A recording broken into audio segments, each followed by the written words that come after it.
Hello, the Book of Abraham, exposed fraud. The Book of Abraham is part of the Pearl of Great Price, which Mormons consider scripture. The papyri which Joseph Smith said he translated the Book of Abraham from have been exposed to be nothing more than funeral texts from ancient Egypt. At least 8 Egyptologists and scientists have studied the papyri and concluded that they were portions of ordinary funeral documents. Egyptologist James H. Brister of the University of Chicago said, "These three facsimiles of Egyptian documents in the Pearl of Great Price depict the most common objects in the mortuary religion of Egypt. Joseph Smith's interpretations of them as part of a unique revelation through Abraham therefore very clearly demonstrates that he was totally unacquainted with the significance of these documents and absolutely ignorant of the simplest facts of the Egyptian writing and civilization."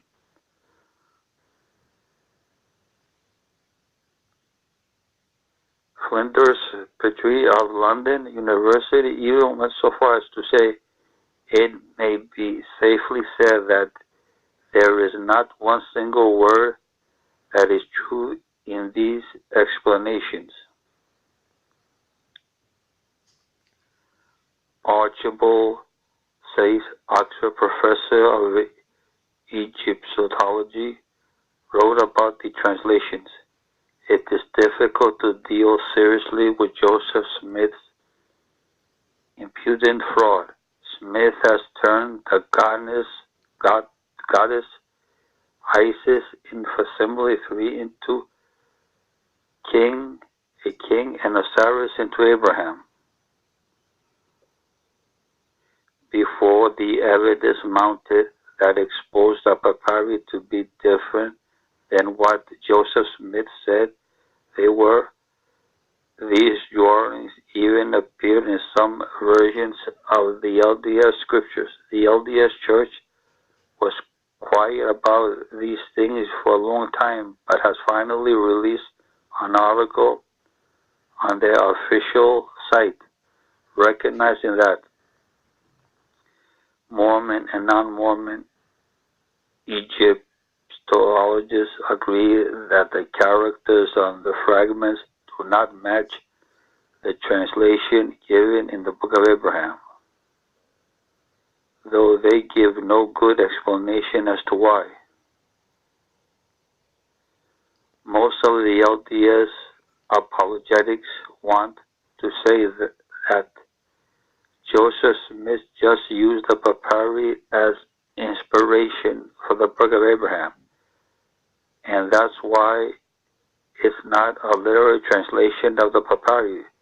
But Joseph Smith ruled that possibility out when he said he was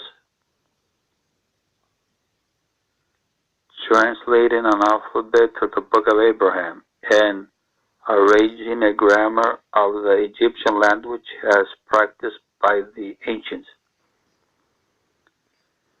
Joseph Smith also said in his journal, "This afternoon labored on the Egyptian alphabet in company with O'Carty and W. Phelps,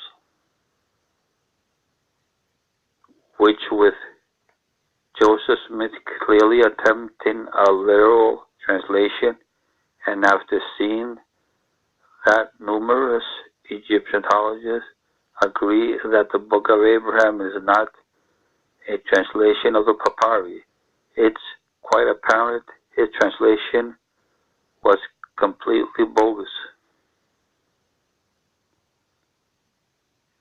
in the Pearl of Great Price was fraudulently translated, then what does that say for the Book of Mormon?